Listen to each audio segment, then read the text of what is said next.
Get out of our lives and keep that ranch. My daughter-in-law's voice cut through the lawyer's office like a blade.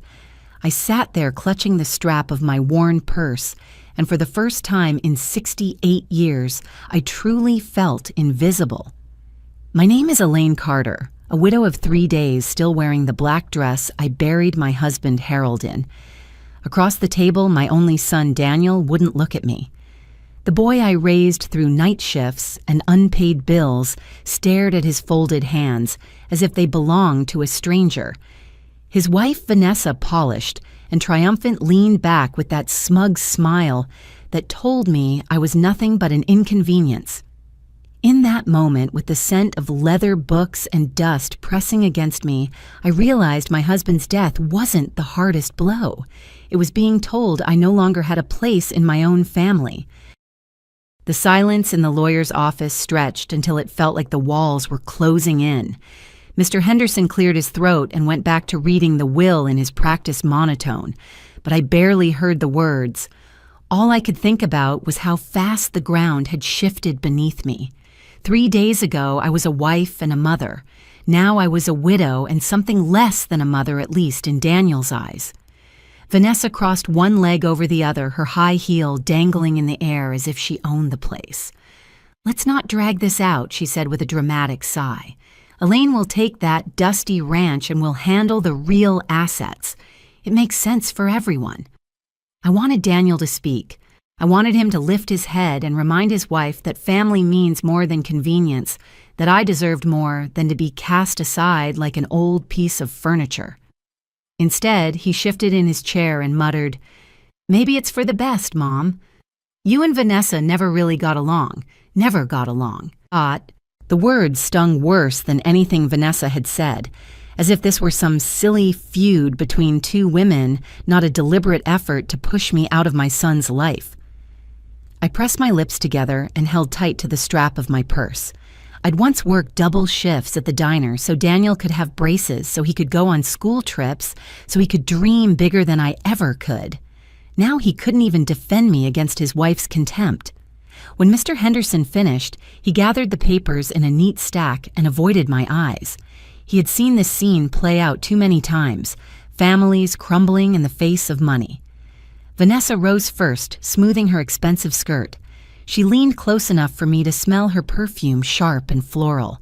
"Enjoy your little exile, Elaine," she whispered, sweet as venom. "Maybe the quiet will give you time to think about your mistakes." I stood slowly, afraid my knees might betray me. "I'll pack my things," I said softly. Vanessa's smile widened. Daniel stayed seated, still staring at his hands. He didn't come after me when I walked out. He didn't even call my name. The sunlight outside felt harsh, almost cruel as I stepped onto the street. My car was parked a block away, its paint faded the trunk half full of old boxes I never had time to sort through. I slid behind the wheel, gripping the steering wheel until my knuckles ached. I thought I had lost everything at Harold's funeral. But driving away from that office, I realized grief was only the beginning. Losing Harold had broken my heart. Losing Daniel, losing the place I held in his life, was breaking my very sense of self. And yet somewhere deep inside, a seed of defiance stirred. The next morning, I drove back to the house where I had lived for more than 4 decades. Every clapboard, every rosebush by the porch, every worn step leading to the front door carried pieces of my life. Yet when I opened the door with my own key, I felt like an intruder. The walls seemed colder, emptier, as if Harold's absence had pulled the warmth out of the place. Daniel wasn't there to help me pack. I knew he wouldn't be. Vanessa had likely made sure of it. She wanted the process clean, final, like sweeping dust into a bin. I gathered photo albums, Harold's old flannel shirts, a quilt my mother had sewn before she passed. Every item felt like an anchor, and yet I couldn't leave them behind for Vanessa to toss away. From the upstairs window, I caught sight of her. Vanessa stood by the kitchen sink, watching me through the glass. She didn't wave or pretend to smile. Her arms were folded, her lips pressed into that satisfied line that told me she was already redecorating the house in her head. For a fleeting second, I wanted to scream at her, to pound on the window and demand she remember I was the woman who raised the man she married. But I swallowed it down. She would have loved that scene, me raging while she looked calm and victorious. I loaded box after box into the trunk of my car. No one came out to carry a single load. When the trunk was full, I stacked the rest on the back seat, covering the upholstery with an old blanket to protect it from the sharp corners of picture frames. Finally, I stood in the doorway one last time, staring at the faded wallpaper, the dent in the hall where Daniel had once crashed his toy truck. Memories pressed against me so hard I thought I might break. I locked the door, slid the key under the mat, and walked away. The drive to the ranch stretched long across the open Texas landscape. Fields rolled by in shades of brown and gold. Windmills turned lazily in the distance. The farther I drove, the more I felt the weight of exile pressing against me. By the time the dirt road appeared, my throat ached from holding back tears. The ranch came into view as the sun began to lower. The house slouched against the horizon, its paint peeling the porch-sagging windows clouded with dust. Weeds clawed at the fence posts, and the barn leaned to one side like it had given up years ago. This wasn't a home, it was a sentence. I parked by the porch, switched off the engine, and sat in the silence. No children's laughter, no Harold's cough from the kitchen, no clatter of pots, only wind whistling through brittle grass. I had thought grief was heavy, but loneliness weighed differently. Loneliness pressed into your chest and whispered that you were no longer needed. I carried my boxes inside and set them on the floor of the empty living room. Dust motes swirled in the late light, glowing like tiny ghosts. That night in the sagging farmhouse Harold had once called worthless, I finally let myself sob until I couldn't breathe. Morning light crept through the filthy windows, casting thin streaks across the hardwood floor. I woke on the lumpy couch, where I had collapsed the night before, my throat raw from crying. For a moment, I forgot where I was. Then the smell of mildew and the aching silence reminded me this was home now. I couldn't let despair swallow me whole, so I picked up a rag and a bucket of soapy water and started cleaning. Each swipe of cloth across the furniture seemed to lift not just dust, but years of abandonment. In Harold's old bedroom dresser, I found a boyish collection of arrowheads neatly arranged in a glass case. I had never known he cared about such things. In the study, shelves groaned under the weight of geology books and rock samples, their labels carefully inked in his grandfather's hand. The man I married had lived an entire childhood I never really understood. It was in the kitchen pantry behind a loose board that I discovered the first secret. A small tin box rusted along the edges, wrapped in twine. My hands shook as I pulled it free. Inside lay bundles of yellowed letters written in looping Spanish, dated in the 1940s. The name signed at the bottom was always the same, Isabella. I sat at the table, the house silent around me, and read. These weren't just love letters, though they carried tenderness that made me ache. They spoke of land surveys, of copper veins and mineral rights, of dreams buried in soil. Isabella wrote of their secret and the promise it held for generations. Tucked at the bottom of the box were black and white photographs, a young woman with dark hair and fierce eyes, standing beside a man who looked remarkably like Harold's grandfather. Questions tumbled in my mind. Who had Isabella been? What had happened to her? And why had Harold never mentioned any of this history? Curiosity drove me deeper. In the old study, I rummaged through drawers until I uncovered rolled-up maps, their edges brittle. Red pencil lines traced paths across our ranch land, marked with strange symbols I couldn't decipher. Among them, I found correspondence with the Bureau of Land Management, faded copies of mineral rights applications, even an envelope labeled assay reports. My pulse quickened as I read technical words. I barely understood viable deposits, estimated reserves. The implication was clear enough even to me beneath this tired land. Something valuable slept. I leaned back in the creaking chair, letters and maps spread across the desk. The ranch that Daniel and Vanessa had mocked the place they'd exiled me to might not be a curse at all. It could be the key to everything. Still doubt gnawed at me. If Harold's grandfather had believed so strongly in this, why hadn't it changed anything for him? Why had Harold himself stayed silent all these years? The questions piled higher than the dust I'd brushed away, and they refused to leave me alone. By the third day on the ranch, curiosity had grown louder than grief. I couldn't ignore the papers I'd found, not when they hinted at a truth Harold had never shared with me. I drove into town needing both groceries and answers, and stopped at the corner cafe where gossip flowed as freely as coffee. That's where I spotted Ruth Gardner, a woman who had lived in this town long enough to remember everyone's secrets. Ruth's eyes lit up when she saw me. "Elaine Carter," she said warmly, sliding into the booth across from me. "It's been too long." "How are you holding up?" I hesitated, then lowered my voice.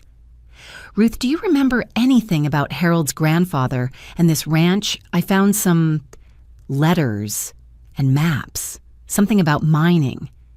Her smile faded into a knowing expression. She stirred her coffee slowly, as though summoning memories from the bottom of the cup. Samuel Carter. He was convinced there was copper here. Filed claims, drew maps, even hired men to dig. Folks thought he was obsessed. And then there was that woman, Isabella. Caused quite a stir back then. My heart skipped. She's in the letters. What happened to her? Ruth sighed.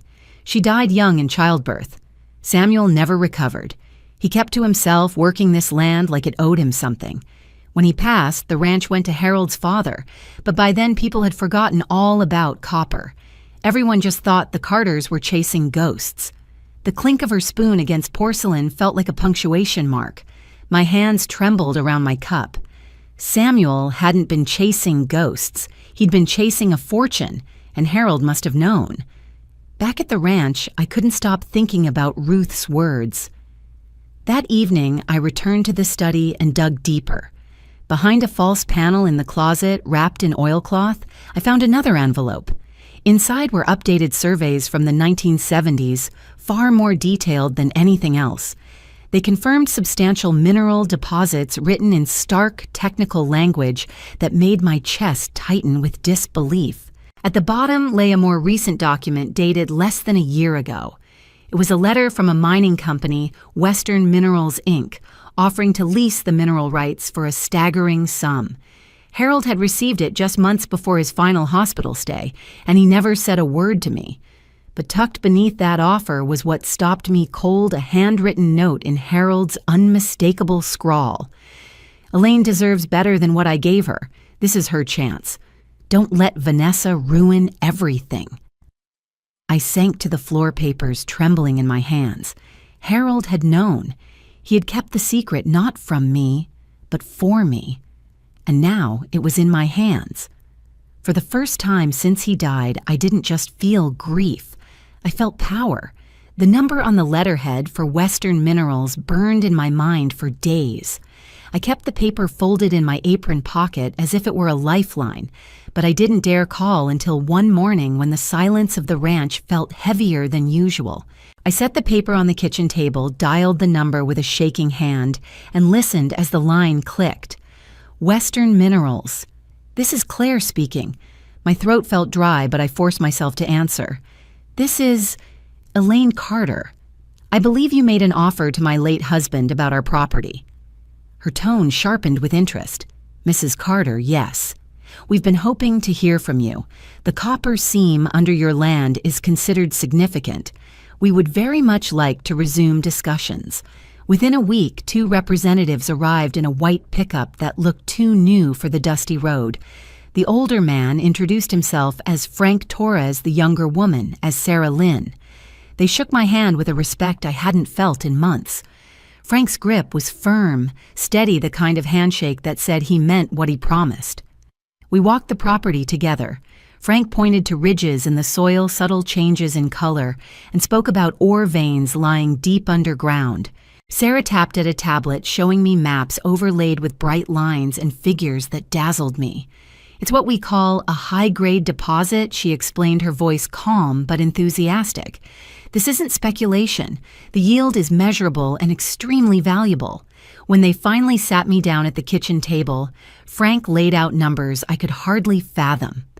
"We're prepared to offer $4 million up front for a 20-year lease, plus quarterly royalties that could reach $500,000 depending on market prices." My pulse thundered in my ears. $4 million. In one signature, I could change the trajectory of the rest of my life. But before I could even process it, my phone buzzed with Daniel's name on the screen. I didn't answer, not with Frank and Sarah watching, but the timing made my stomach twist. They must have already realized something was happening. That evening, after the representatives left, I listened to Daniel's voicemail. His voice was strained, almost pleading. "Mom, can you call me back? There's a problem with the house. We need to talk." A second message followed, this time, Vanessa's shrill tone cutting through. "Elaine, whatever you're doing, stop playing games. This is about family. You can't just shut us out." I stared at the phone, then set it face down. They had told me to get out of their lives. Now that the ranch had become the crown jewel, they wanted me back in. I poured myself a glass of wine, sat at the table with Frank's contract spread before me, and felt something fierce rising in my chest.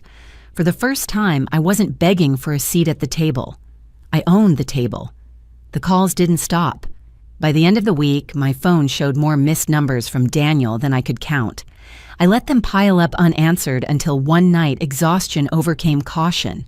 I pressed accept and held the phone to my ear. Mom Daniel said, his voice frayed at the edges. "Thank God. I've been trying for days. We need help. The county says there's some issue with mineral rights on our property. They're saying Dad never transferred them when he bought the lot. It's affecting our mortgage. We could lose the house." I leaned against the cool kitchen counter, staring at the stack of documents that proved exactly what he feared. The mineral rights were mine, tied to this ranch, not his manicured suburban lot. I said nothing, letting the silence stretch, until he stumbled on. "We just need a little money to cover legal fees and taxes. Maybe $50,000 just until we refinance. You'd be helping the kids, Mom. You'd be helping us." Vanessa's voice cut in, faint but sharp behind him. "Tell her we'll make space over the garage. She can live there. It'll be perfect, close to the grandchildren, comfortable enough." I closed my eyes. An apartment over the garage. That was their vision for me after I had just been offered millions for the land they'd scorned. Daniel. "I said evenly 3 weeks ago, your wife told me to get out of your lives. She said I had failed as a mother. You agreed it was for the best. Do you remember that silence?" Then a faint "Mom, we were grieving. People say things they don't mean." "No," I replied. "She meant every word, and you let her." Vanessa's tone rose in the background. Elaine stopped dramatizing. "This is bigger than old arguments. We're talking about family security. Don't be selfish." The laugh that slipped from my lips surprised even me, bitter sharp. "Selfish, I worked nights for years so Daniel could eat, so he could go to college. I gave up everything so he'd never feel poor. And now you call me selfish because I won't bail you out of your own greed." Daniel's voice softened, almost boyish. "What do you want me to do, Mom? She's my wife. I'm trying to keep this together. I want you to be the man I raised you to be," I said quietly. "The one who knows the difference between love and control." The silence on the other end told me my words landed. For once, he didn't rush to defend Vanessa. Until then, I added my hand steady on the phone. "Don't call me for money. Call me when you want a relationship." I hung up. The phone buzzed again, instantly, but I set it down, turned out the kitchen light, and let the ranch's quiet wrap around me. 6 months later, the ranch no longer looked like a place of exile. The peeling paint had been replaced with fresh cream. Siding, the sagging porch, now stood straight, with sturdy beams, and solar panels gleamed across the roof, catching the Texas sun. I sat on that porch every morning with a cup of coffee, watching the horizon shift from violet to gold. What once felt like banishment had become a sanctuary. The quarterly report from Western Minerals had arrived that morning. Inside the thick envelope lay a check that still managed to take my breath away. $437,000, my share of the copper sales for the last 3 months. I placed it on the table without ceremony, as though large numbers were now ordinary. Yet no number on paper matched the quiet satisfaction of this life I'd carved from ashes. My phone buzzed beside me. For a moment I didn't check. I had learned not every ring demanded my attention. Most days the calls were from people I wanted to hear: Patricia, my attorney, updating me on legal filings; Frank or Sarah from Western Minerals explaining extraction progress; Ruth reminding me she baked too many pies again. But sometimes the caller ID still read Daniel. When I answered his calls now, they were different. The desperate edge had faded, replaced by halting attempts at real conversation. He told me about the children, Emma making the honor roll, Tommy scoring a goal in soccer. He even asked for my pot roast recipe, once his voice quieter, humbler. It wasn't reconciliation yet, but it was something closer to honesty than I'd heard from him in years. Vanessa, on the other hand, had stopped calling altogether. The last time we spoke, she accused me of manipulating Daniel, of turning him against her. I told her calmly that if her marriage was crumbling, it wasn't because of me, it was because of choices she had made. The silence that followed was the last thing I ever heard from her. From Daniel's careful words, I knew they were separated now, perhaps permanently. I didn't gloat. Instead, I invested in myself. I enrolled in a photography class at the community center and discovered I had an eye for capturing the rugged beauty of the land. I took a geology course wanting to understand the veins of copper that had rewritten my future. I even traveled to Santa Fe for a week, learning about the native traditions that had shaped this region long before the Carters ever dreamed of copper. For the first time in my adult life, I was living for myself, not as someone's caretaker or backup plan. One evening, as the cicadas droned, Daniel left a voicemail that I played twice. His voice was softer than I remembered, stripped of arrogance. "Mom, I've been thinking about what you said about being the man you raised me to be. I'm trying. It's harder than I thought, but I am trying. I love you. I don't think I said that enough." I sat on the porch after listening, watching a hawk circle above the mesa. The words weren't enough to undo years of silence and betrayal, but they were a start.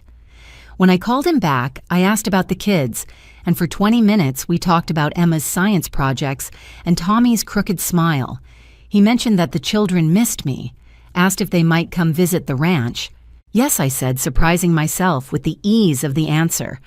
"I want them to see where their grandmother lives now. I want them to know me, not the version Vanessa painted." There was quiet on the line. Then Daniel whispered, "Thank you." As I hung up, the sun dipped lower, painting the land in copper light. The mining rigs in the distance hummed steadily, a reminder of the wealth pouring from the earth. But that wasn't the treasure I cherished. The real treasure was knowing I had drawn a line and claimed my worth finally. I had once been told to get out of their lives and keep this ranch as though it were a curse. They thought they had buried me in loneliness.